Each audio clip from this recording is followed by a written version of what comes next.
So, how do you determine whether local or overseas manufacturing is the right fit for your brand? Start by evaluating your business' unique needs and goals. So, here are a few questions to guide you through your decision making process. 1.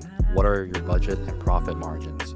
If keeping costs low is your top priority, overseas manufacturing often delivers the best value. Labor costs and material costs can significantly boost your profit margins, particularly in larger production runs. 2. Do you need specialized materials or techniques?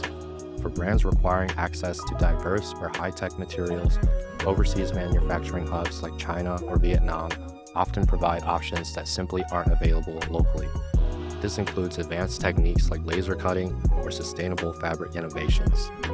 3. What are your timeline and shipping needs? If fast turnarounds and short lead times are critical, local manufacturing may be more reliable.